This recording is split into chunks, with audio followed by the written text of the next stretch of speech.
Сәлеметсіздер ме? Ой таста подкастының құрметті көрермендері.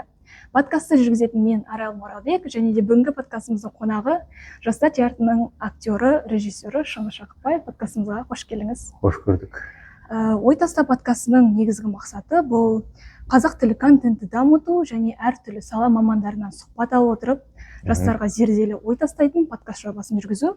Алғашқы сұрақ: әрбір өнер адамы үшін оның қалыптасуында бір белгілі бір оқиғалар немесе бір кеңестер ерекше рөл атқарады. Мүмкін естіп қалған бір өміріңізде бағыт бағдар беріп, театр әлеміне бір көзқарасыңызды өзгерткен бір адамдар немесе ақыл кеңестер болды ма?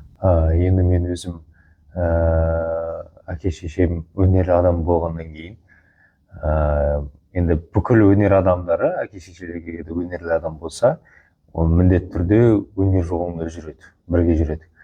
Мен кішкентай кезімнен Ғабит Мүсірепов атындағы жасөспірім балалармен театр бар ғой, сол жақта әке шешем жұмыс істеген.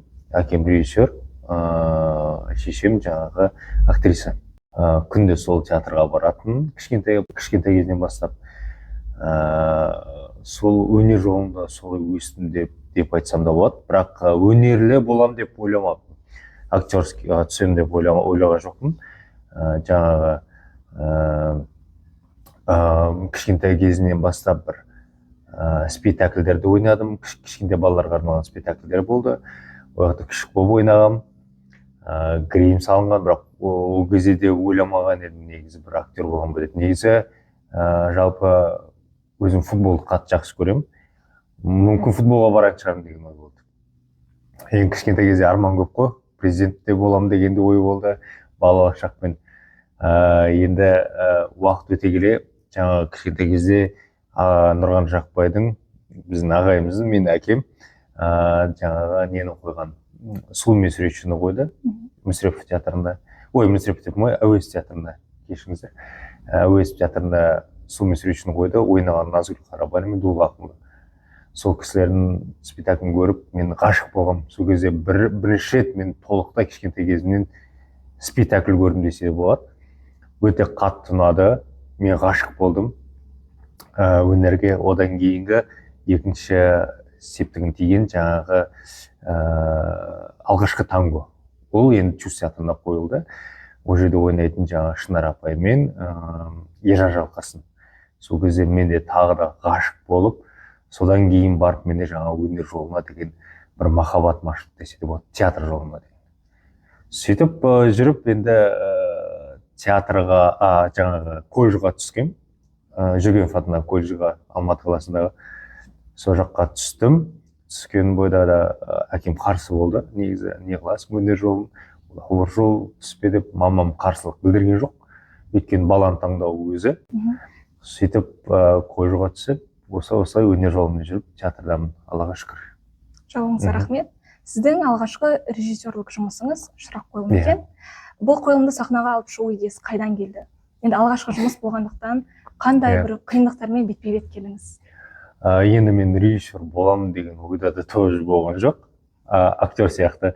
Негізі мен үшін жалпы режиссер деген ұғым, ол біз өзіміз қоя алмаймыз режиссер. Өйткені оның режиссер деген статус мен үшін, актер деген статус мен үшін. Ол режиссер деген статусты қоятын көрермен. Егер де сенің туындың көрерменге ұнап жатса, егер де әлбетте ол бір септігін тиіп жатса осы қоғамға, көрермен оны мақтаса, өзіне ой түйсе, ол сені режиссер деп атай алады. Ал режиссер өз-өзін режиссермін деп атай алмайды. Мен ойымша ол. Өйткені егер көрерменге ұнамаса, көңіліне шықпаса, онда қалай режиссер боласың? Актер де дәл солай. Егер де сен өз өнермен тәнті қылдырмасаң, көрерменді, онда актердің болуының қажеті жоқ деп ойлаймын.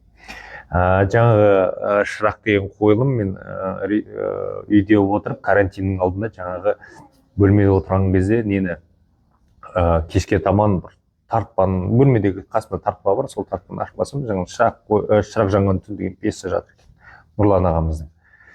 Сосын ол біздің театрда болған негізі. Ол қойылым ол жерде Әділ Ахметов, Айнұр Рахипова деген біздің театрның алғашқы ашушылары ойнаған. Мен ол спектакльді шыны керек біздің театрда көрген емеспін. жаңа жатырмда оқиыншы деп оқыдым. Оқып жатқан кезде есіме кәдімгідей суреттелді. Мә осындай болса екен, осындай болса. Актерларға шейін кім ойнайтынына шейін суреттелді да, мынау кімді, Нұргүлді осы Жамал ойнаса екен, баланы Асылбек ойнаса екен деген сондай сразу сондай бір ойлар туындады. Сосын мен тұрдым да, мә осы сахналасам күшті болатын еді, сахна шығарсам. Сосын театрға жаңа жиналдық, карантин алдында театрға жиналып, сөйтіп жаңағы мен осы қояйын деп жатыр екен, осы Жамалға айттым, Асылбек айттым, давайте сені көрейікші, осыны істеп көрейік, сені осы рөл. Олар екеуі қуанды, мәз болды. Жаңа пьесаларын бердім, оқып келдім. Сосын карантин болып қалды, жабылдық карантинде. Сол карантин бір септігін тиді деп ойлаймын, өйткені үйге барғаннан кейін кәдімгідей ойландым. Бірақ әуенмен істегім келді. Әуенмен болғанда бенд. Сол шыраққа ең әдемі келген осы Мархаба Сабиді мен қатты ұнатамын. Сол кісінің өлеңдері дөп келді деп ойлаймын. Сөйтіп шырақ қойылымы карантиннен келгеннен кейін бастадық, жасадық. Біздің көркемдік жетекшіміз Нұрған Жақпай, ол кісі білмейді біз жасап жатқанымызды, әйтеуір өзіміз апыл-ғұпыл деп, сосын үлкендер айтып естіді мен дайындалып жатқанын. Сол ағайға барып айтты, осы сосын спектакль қойын деп жатыр. Қалай спектакль қойын деп жатыр? Шырақ қойылымы дайындалып жатыр. Қалай ол шырақ қойылым қалай болады екен? Ол біздің театрда болды ғой деп. Ол кісі бүйтіп қалай болады екен деп. Сөйтіп біз ағайға задача жасадық. Білмеймін, ағайдың көңіліне шықты деп ойлаймын. Сөйтіп спектакль шықты, шырақ қойылымы. Ол бұрынғы Шырақ жанған түн, ол списание кетіп қалған спектакль. Сосын мен жаңарттым деп айтса да болады. Ол спектаклі жаңа бендпен әрлетіп, бір әдемі істеп жасадым деген ойдамын. Бір жаңа өмір сыйлаған сияқтысыз. Бір жаңа өмір сыйладым деп ойлаймын, бірақ енді оны қайтадан мен сүйікті көрерменіміз оны енді айтады. Қалай шығады? Жақында тағы Шыңғыс Айтматовтың Ақкеме премьерасы өтті. Қателеспесем желтоқсанда. Ал бұл жердегі өзіңіздің жеткізгіңіз келген ойларды көрермендер түсіне алды ма? Бәрібір де андай жасырын идея, детальдар болады ғой қойылымда, көрсеткім келетін, жеткізгім келетін. Енді мен Ақкеме бұл менің кәдімгідей үлкен опытым. Өйткені мен бұл қойылым қойылған жоқ. Білесен сол қойылым қойған жоқ. Екіншіден жаңағы бұл өте ауқымды қойылым. Өйткені бұны тек қана біз қазақ халқы, қырғыз халқы емес, бүкіл әлемде білет десе де болады. Өйткені Шыңғыс Айтматовтың Қырғызстан Бішкек қаласында Шыңғыс Айтматовтың кәдімгідей фестивалі өтіледі. Ол жақта тек қана біздің СНГ бойынша емес, жаңағы шетелден келіп қойып жатқандар да бар, сол фестивальге қатысып жатқандар да бар. Белый пароход, мен орысша оқыдым. Мен Шыңғыс Айтматовпен академия бірінші курсынан бастап таныстым десе де болады. Жаңағы Шыңғыс Айтматовпен, оның шығармаларымен, жаңағы Белый пароход болсын, Гүлсары болсын, жаңағы солардың бәрін, бірақ ең қатты ұнаған маған осы жаңағы Ақкеме өзіме қатты тиді. Бұл қойылым былайша айтқанда бір бала туралы деп айтса да болады, бірақ баланың ішінде қаншама осы біздің жалпы өмірдегі болып жатқан жағдайларымыз бәрі сол жақта туындайды. Бұл қойылым өте ауыр әфсана, енді көрерменге жеткіздіру де қиын болды мен үшін. Өйткені бүкіл жерде қойылды Ақкеме. Көп жерде қойылып жатыр да Ақкеме мен өзімше өзгешелі іздеген жоқпын. Ойымда қандай сурет болды, сөйтіп қойдым деп ойлаймын. Мысалы, неге ақ? Менде сахнаның бәрі ақ болды. Өйткені мен баланың тазалығын көрсеткім келді жаңағы. Қанша баланың жаңағы жетім болса да, қаншама оның бетіне енді балаға жетімсің деп айтқанның өзі балаға өте ауыр тиеді. Бәрі сөйтіп жетім десе де, ол бәрібір өз көңілі тазалығын жоғалтпайды. Ол жаңа Оразқұл оны қуса да, оны боқтаса да, ұрса да, ол бәрібір Оразқұлды таза көргісі келеді. Өйткені оның жан тәні сондай таза адам. Сөйтіп мен сахнаны ақ қылдырдым, баланы ақ киіммен қылдырдым, және атаны да ақ киіммен қылдырдым. Өйткені ең жақын оған болып тұрған атасы, қолдайтын атасы, және бала үшін тәжейтін атасы.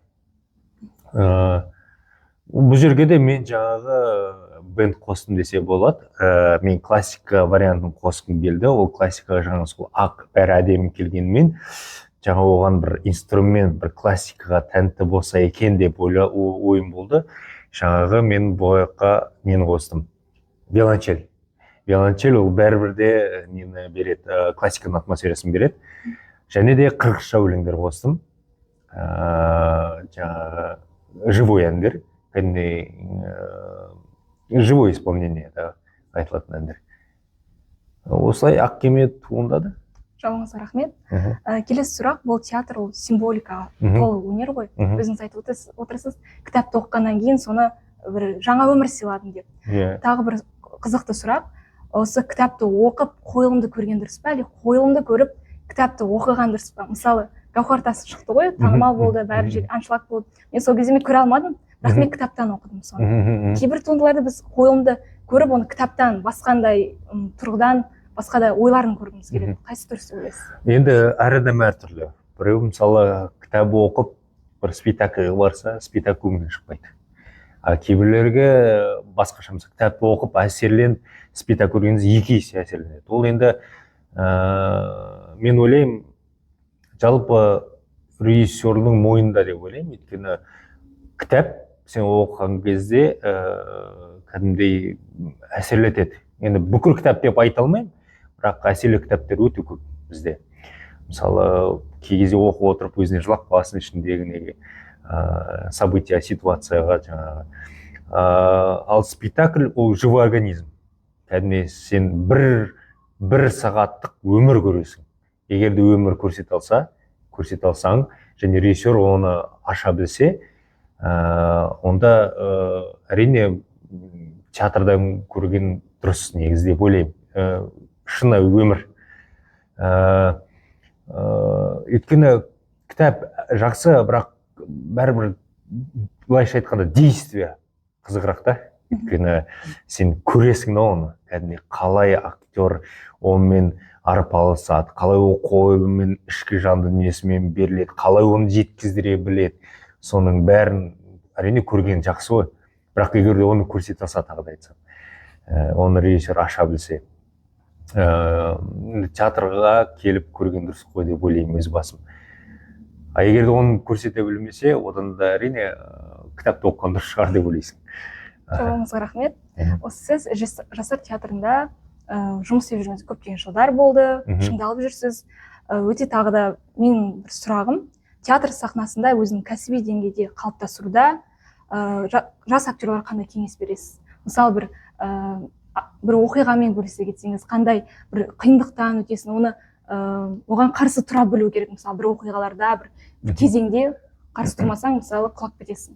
Мен өзім жалпы жастарды қатты қолдаймын мен жастар. Өйткені жастарға мүмкіншілік беру керек, міндетті түрде. Бізде былай театрда былай ғой, кішкене кел, опыт жинап ал, кішкене қарап ал, содан кейін барып нетесің. Бірақ менің ойым, олай дұрыс емес сияқты, менің ойым. Неге десеңіз, өйткені актер алғашқында академия бітіріп келеді. Әрине, уақыт өте келе қарайды, ол бәрі міндетті түрде ол опыт қой. Бірақ дегенмен де практика керек та. Адамға бірінші роль беру керек, көру керек, читкасын көру керек, застольный перевод көру керек, беру керек, мүмкіндік беру керек, сендіріп білдіру керек. Актер ол өзін сезіну керек, мен актер екенімді, актриса екенімді, қиыншылықтан өту керек екенін. Өйткені уақыт өтеді, бәрі уақытқа зуылдап жатыр. Ол қашанға дейін қарап жүре береді. Оған беру керек, мүмкіндік беру керек. Мен сондықтан режиссер бастаған кезде мен осы жастарға роль беремін, осы жастарға мен сынап көрейін деп қалай жұмыс істейміз, қалай болады екен деп.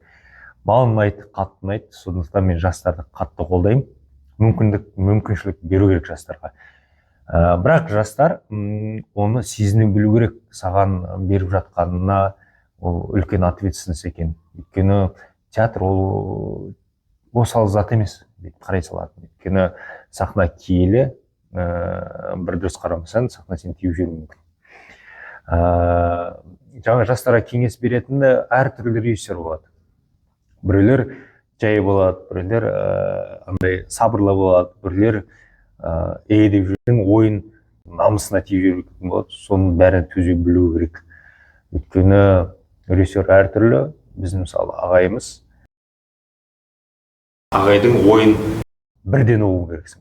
Кім болсың да, жаңадан келдің ба, бұрынғы болдың ба, егер де оның ойын түсіне білмесең, онда қиын болады. Өйткені ағай ол үлкен кісі, ол профессионал тұрғыда қарайды сені. Ол жас мас деген қарамайды.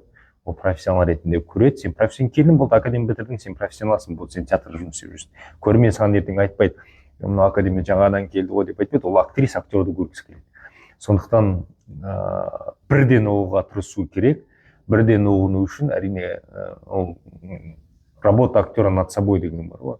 Өз-өзімен жұмыс істеу керек, актер замечание қабылдай білу керек, сынбау керек, ең басты сынбау керек. Өйткені әр адам әртүрлі, әр жақтан келеміз, мінезіміз әртүрлі. Біреулер қатты көңілшек болады, біреулер намысшыл болады.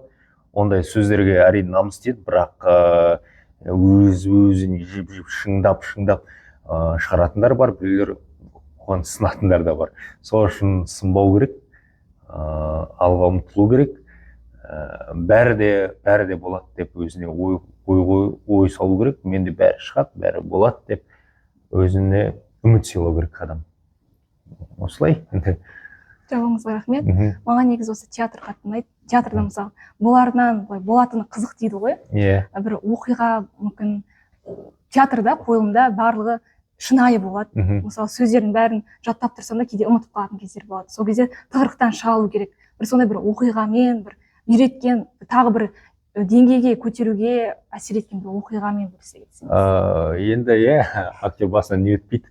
Бәрі өтеді ғой, сахнада кейде ұмытып қалатын нелерді, тексттер де болады. Кей кезде бидің өзінде де 100% біліп тұрып, кей кезде спектакль кезде басқа ой болып кеткен кезде бидің өзінде бір екі жерлерде бір дұрыс билемей қалдым болады, мысалы қателесуде болады. Енді менде ондай оқиғалар болды, бірақ аз десе де болады. Мысалы осы жақын арада бізде Гамлет спектаклі болды, және де одан кейін Ромео и Джульетта болды. Ромео и Джульеттада мен Ромео ойнайтын болғандықтан менде ойым көбінесе Ромеода болды. Бізде бірінші Гамлет болатын кезде менде де рөл бар, бірақ кішігірім текстері бар. Өйткені Ромео и Джульеттаны 1 жыл болды ойнамағалы. Ол өте ауыр спектакль. Гамлеттің болатын кезде жаңағы кулисінің артында отырсам да Ромеоны еске түсіріп отырмын. Білмеймін неге екен, бірақ ойға бірден сол түседі. Или қорқыныш бар ма әлі күнге шейін сол Ромео жөнінде. Жаңағы спектакль барысында прогон бәрін өткізіп, кешке спектакль грим жасап, бүйтіп шықтықта біздің выходымыз бар, Асланбек деген актер екеуміздің партнер. Шығамыз да жаңағы корольмен әңгімелесеміз. Сөйтіп тұрмыз дайындалып выходқа шейін. Мен болды Ромеоны ойламашы, қазір Гамлет дейсің да. Бәрібір де Ромео ойланып кетеді. Біздің выход шықтық, жоғары көтерілдік. Асланбек, мен Асланбектен кейін айтатын білемін. Асланбек күттім, ойыма келмейді ана текст. Саған қиналдым, қалай, әлі король монологы болып отыр. Мен еске түспей жатыр, қиналып кеттім. Асланбек қараймын. Асланбек маған қарамайды, мен оған көзбен бір айтқым келді, мен ұмытып қалдым деген. Ол қарамайды маған. Содан кейін Асланбектің тексті кетті. Одан кейін менің текстім. Саған қиналып кеттім, ішім ауырып кетті, не істерімді білмеймін. Қазір айтпай қалсам не болады? Әділға ұрсады ғой қазір. Король жаңа Әділға қойды. Ішім қиналып кетті. Сосын Асланбек соңғы текст айтқан кезде өз-өзінен шығып кетті. Білмеймін қалай шыққанын, мүмкін мышечный память деген осы шығар. Сөйтіп өз-өзінен кәдімгі сол текст шығып кетті. Сондай бір жағдай, кішігірім жағдай болса, андай бір қызық болатындай, ондай ештеңке болған жоқ. Енді сондай бір жағдай болады енді актер басында. Әрине не болады андай, кей кезде болады бір поэзия кеші болады, жаңағы мысалы Мұқағали Мақатаевтың юбилейі болады деген кезде бізде аяқ асты болады. Кей кезде ертең концерт тез осыны жаттап алыңдар дейді да. Осыны бүгін прогонға барасың, осыны жаттап алыңдар деген кезде болады. Әрине ол кезде шатасу болады. Сен поэзияны жаттайсың да, барғаннан кейін жаңағы прогон, сол күні прогон, барып прогон жасайсың да, кейін шатас кету ететін не болады, кездер болады. Бірақ ең жаманы мен бір рет алдында көрдім, жаңағы поэзияны жаттап барып, алда мониторлар тұрады екен, жаңағы мониторлар, ол жаңағы текстер нете. Мен бірінші рет ондай көрдім. До этого поэзия оқыған кезде ондай болған жоқ. Менде сол бір бала ауырып қалды да, соның орнына шығу керек болатын. Сол болатын күні мен жаттап, түні бойы жаттадым, бетіне жаттадым, сосын жазынға прогонға бардық. Нормально вроде бы, бәрін жасадық, кешке уже жаңағы поэзия кеші, жаңағы дайындалып тұрдым да. Ол кезде прогонда бағана мониторлар болған жоқ. Шыққан бойда жаңағы болды, уже кешке басталды, біз шықтық, поэзияда тұрдық, 5-6 адам поэзияны айтты, мына айтты, мен шыққан қарасам, ана арда мониторлар тексеріп бар екен. Мен шығып едім, анау мен жақсы шығар деп ойладым. Негізі ол өте жаман екен негізі.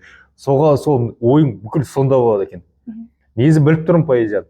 Шыққан бойда алынып қалдым, күпірлеп, ананы айта алмай дұрыс.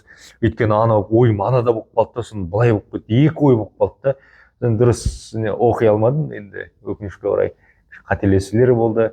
Негізі мен ойлаймын, ондай мониторлар қоюдың қажеті жоқ деп ойлаймын. Өйткені адамның ойын бірден жоғалтады екен. Біліп тұрған нәрсені сен аны оңай деп ойлайсың да, бірақ бүйтіп қарау керексің да, көзің бүйтіп түсіп кетеді да, одан шатасып кетесің.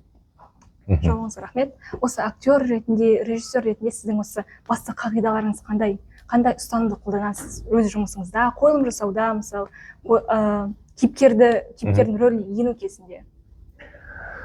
Енді режиссер жағынан айтатын болсам, әлі опытым жоқ ондай. Енді жалпы ағай замечание айтқан кезде тыңдайсың ғой, жалпы өзіңе де айтқан кезде, жалпы басқа адамға айтқан кезде қалай жұмыс істейтінін, Дәурен Серғазин қалай жұмыс істейтінін қарап отырасың, бақса былай жұмыс істеу керек екен, былай істеу керек екен, осындай метод қолдану керек екен. Және Нұрфат Вахитов деген режиссер бар бізде. Сол кісілердің, үлкен кісілердің, буындарының кісілерін қарап сөйтіп өзің зерттей бастайсың. Жаңа содан кейін актерлармен жұмыс істеудің қабілеті де түсіне бастайсың, қалай жұмыс істеу керек екенін, жалпы олармен қалай сөйлесу керек екенін. Әрине актерлардың көңіліне де қарау керек деп ойлаймын. Мен басым, өйткені мен біреудің атынан айтамын, өз атынан айтып жатырмын. Мен кішкене актерлардың жағдайына қараймын. Өйткені семейный актерлар бар. Әрине ағай ондайға қарамайды. Ол өйткені ағайдың несі, методикасы. Мен ондай нәрсеге қараймын. Вообще конфликт деген жек көремін, өз басым. Мен актерларды ең басым, мысалы, кеме жинаған кезде мен бірден айттым, конфликт жасамайық. Білемін, әр кезде көп жұмыс болған кезде, без конца одно и то же істеген кезде адамдар шаршай бастайды. Мен де оны түсінемін. Кішкене актерлар нетіп қалады, қырсып қалады. Мен айтамын, давайте конфликт жасамайық. Бетек, сөйтек келген кезде, сағат жетіге келген кезде шайдан бастаймыз, асықпай шай ішеміз, бірін әңгімелесеміз. Оның өзі бар ғой, бір-бірін жақындатыстырады. Сол қойылымда егер де мысалы бір кішкене бір-екі актер конфликт болса, жалпы Ақкеме қойылымда, ол бірыңғай Ақкеменің ойы жаман болады. Өйткені кез келмейді, мен анаммен конфликт болады. Келеді, амал жоқтан келу керек, бірақ шын көңілмен келмейді да. Сондықтан мен бірліктіремін, жаңағы шай ішеміз, асықпай әңгіме айтамыз, сосын барып бастаймыз. Оның өзі бір татуластықтың, бір бауырластықтың бір несі деп ойлаймын. Мен методикам сондай. Ал актермен жұмыс істеу әлі көп опытым жоқ, бірақ дегенмен де тырысып жатырмын. Роль шығару жөнінде, мысалы, мен көбінесе айтамын, мен көбінесе ютубтан қараймын. Көп Тавстанов болсын, біздің жаңағы Хабенскийлар болсын, көп интервьюлар қалаймын, қалай олар жұмыс істейтінін көремін. Содан былай өзіме багаж жинаймын, кішкене бет-бетіп, ар жақтан алып, көбінесе орыстарды қараймын. Мүмкін өкінішке орай десе де болады, білмеймін неге екенін, бірақ орысша маған көбінесе тез жете ма. Бірақ мен ойлаймын, өйткені менің қазақша әлсіздігім деп ойлаймын. Өйткені қазақ тілі өте бай тіл.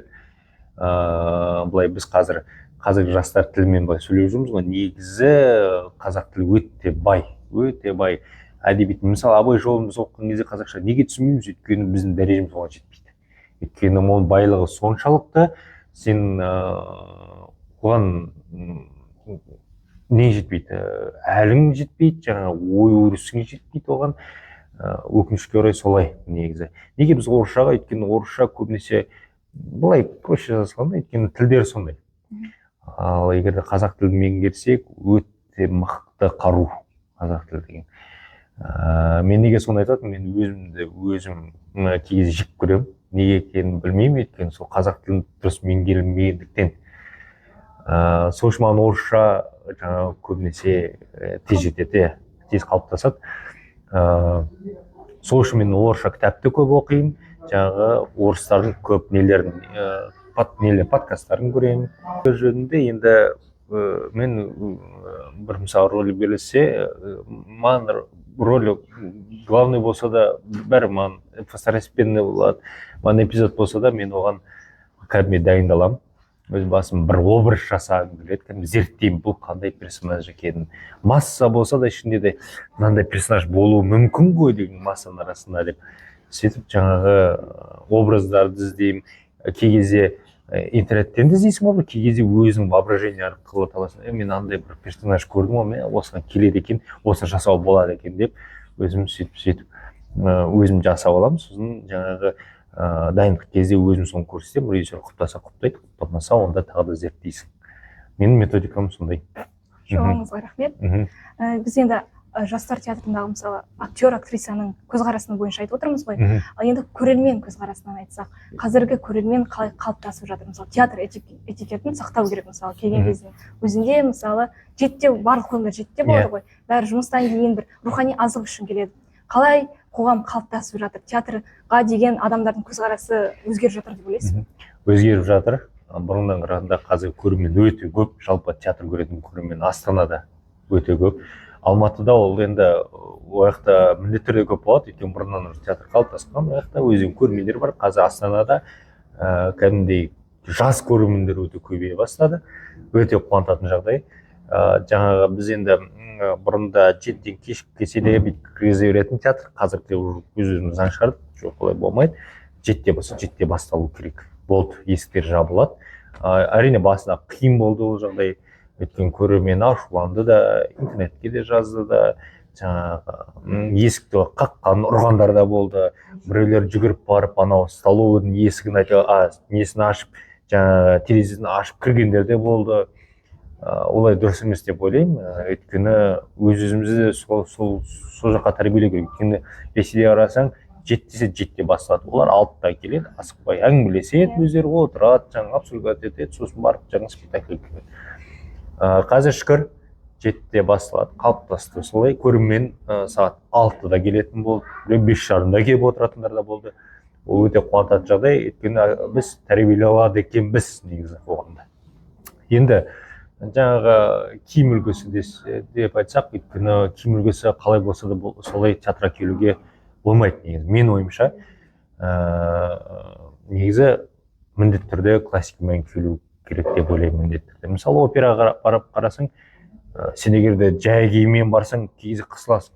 Қарасаң өткен бәрі кәдімгі классика киінгендер, даже кейбір әйелдер болады, бір шляпа киеді, мынандай нелер киеді, бір әдемі қарасың. Өзіне де приятно да, бірақ өзің бір түрлі киінсең, аласың. Кіргің келмей қалады, бір мәссаған болды. Келесі жолы мен мынандай киінші құрсын болмайды екен бұлайша деп сондай ой болады да. Бізде де сол театрға неге олай қалыптаспасқа, мысалы неге олай екен, бірақ ол біз өзімізден бастауымыз керекпіз. Өйткені актерларды қалай болса солай театрға барады бір театрға. Егер де сен өзгерткің келсе, өз-өзіңнен баста. Мысалы Қалеке театрына барасың, басқа театрына барасың. Мен өз-өзімді басқа театрға барсам да, мен классика киімге міндетті барамын. Өйткені мен ол өз кәсібіме сыйластық және өз басқа театрға сыйластығым және партнерларыма сыйластығым деп ойлаймын. Сондықтан мен де актерларға, өнер адамдарына айтарым, бірінші өзімізде содан бастайық, өз-өзімізді тәрбиелей алайық оған, өзіміз классика киіп барайық, өзіміз үлгі болайық басқаларға. Одан кейін тартылатын тартыла бастайды. Жауабыңызға рахмет. Бүгінгі подкасттың аты «Ой таста» деп аталады. Осы сұхбаттың қорытынды сөзі ретінде, түйіні ретінде көрермендерімізге қандай ой тастар едіңіз? Ойбай, ой тастаудан қиын негізі. Өзім жақсы болғаннан кейін өзім ой керек. Енді ешқашан әрине жастар сынбаса болды, ең басы сынбаса екен деп ойлаймын. әр адамда өзінің таланты бар. Әр адамда Алла Тағала бір талант береді. Айтады 99% еңбек, 1% талант. Сол 1% таланттың өзі көп нәрсе жетелейді. Әр адам өнер жолы болсын, өнер жолы болмасын, әр кәсіпте бәрі Алла Тағала талант береді. Бірақ оны адам өзі зерттеп, біліп шыңдау қажет. Қандай профессия болсын, айтишник болсын ба, даже мобилографтың өзі Қыран Талапбек мысалы. Қыран Талапбектің өзі мысалы мобилографтың өзінің таланты ғой. Ол өзі шыңдай, ол өзі ашты. Сөйтіп мен жастарға айтқым келетіні, жаңағы өздерін таба білсеңдер. Әрине адасу болады, адасудан, шатасудан мойымаңдар, ол олай болу керек. Ең бастысы алға өз мақсаттарын табыңдар, ешқансынбаңдар, және үлкендерге айтарым, жастарға мүмкіншілік берейік. Өйткені бәрібір жастар, ол жастардың заманы. Тамамыңызға рахмет. Ой, қиналып кеттім ой.